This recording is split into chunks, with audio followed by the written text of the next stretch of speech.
As the setting sun gilds the garden on the outskirts of Athens, a group of people in simple robes sit together, discussing how to achieve true happiness in the shadows of olive trees. This philosophical gathering, which began in 307 BC, was led by Epicurus, a thinker misunderstood by later generations as a hedonist, who actually spent his life constructing a philosophy of life about spiritual peace. His school, like an oasis in a noisy city-state, tells people that happiness is not an orgy of sensual pleasures, but inner peace after being free from fear, and a simple life surrounded by friendship. Epicurus' life was itself a rebellion against secular success. He was born into a teacher's family on the island of Samos as a teenager. He witnessed the wars and turmoil after the death of Alexander the Great, which made him start thinking early about how to settle down in an uncertain world. At the age of 35, he bought a house with a garden in Athens and founded his own school.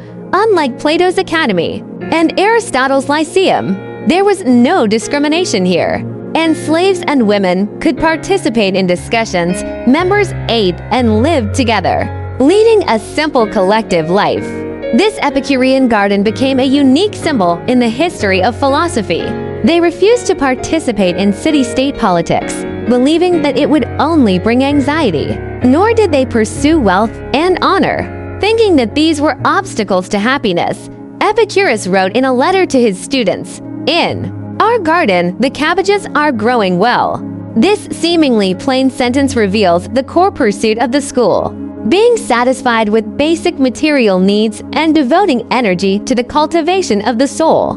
This garden philosophy was like a clear stream in the troubled world of ancient Greece. Epicurus' view of happiness has been seriously misunderstood by later generations. His statement that happiness is the purpose of life does not refer to sensual pleasures such as overeating and extravagance, but is divided into 3 levels. First, no pain in the body, that is, being away from disease and hunger. Second, no disturbance in the soul, that is, being free from fear and anxiety. The highest level is the combination of both, static pleasure. To achieve this kind of happiness, he put forward the famous 4 remedies. God is not to be feared. Death is not to be worried about. Good is easy to seek, and evil is easy to avoid. He believed that many of people's fears come from misunderstandings. God does not interfere in human affairs, so there is no need to be in awe. Death is just the disappearance of feelings, like the unconscious state before going to sleep. So there is no need to be afraid. True good, i.e., happiness does not require luxurious conditions. Simple food and friendship are enough. And pain is either short-lived, such as surgery, or slight, such as hunger, which can be endured. When other schools advocated asceticism or altruism, Epicurus openly declared that happiness is the highest good, but he emphasized sober happiness. For example, choosing simple food instead of a feast, because the latter will bring the pain of indigestion. Choosing a few close friends instead of casual acquaintances, because the former can bring lasting comfort. Epicurus' philosophy was based on Democritus' atomism. He believed that the entire world is composed of indivisible atoms, and even the human soul is composed of fine atoms. When a person dies, the soul atoms disperse, and consciousness disappears. So death has nothing to do with us. This thoroughly materialistic view is the key to his dispelling people's fear of death. He also proposed that atoms would swerve in their movement, which means that the world is not completely dominated by fatalism, and people have free will. This view gives people a theoretical basis for controlling their own happiness, since we can choose independently. We can avoid things that bring pain and approach true happiness through rational planning. In epistemology, Epicurus attached importance to sensory experience, believing that all sensations are true, and opposed Plato's theory of ideas. He taught his students that the standard for judging whether things are good or bad ultimately depends on whether they can bring spiritual peace This pragmatic attitude made his philosophy more close to the lives of ordinary people.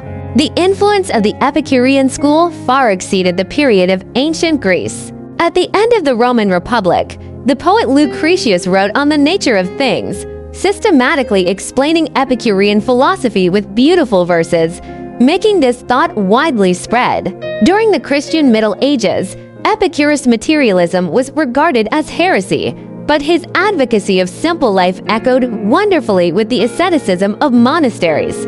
During the Renaissance, with the rediscovery of the manuscript of On the Nature of Things, Epicurean philosophy rose again, becoming a weapon against religious obscurantism in the Enlightenment. In modern times, the greatest happiness principle of utilitarian philosophers Bentham and Mill also shows traces of Epicurus, and the minimalist life and digital nomad lifestyles pursued by modern people have a cross-time resonance with the Epicurean garden in their spiritual core. Today, when we are caught up in consumerism and anxious about endless desires, Epicurus' words still ring true. A happy life does not require many things. What is really needed is very little supply, as long as it is not troubled by lack. He tells us that happiness does not lie in how much we have, but in knowing how to be satisfied. Not in external evaluation, but in inner peace. The garden on the outskirts of Athens has long since disappeared, but the philosophical tree planted by Epicurus is still lush after more than 2,000 years. It reminds us that in this complex world, the simplest pleasures, a healthy body, sincere friendship, and inner peace are actually the most precious wealth.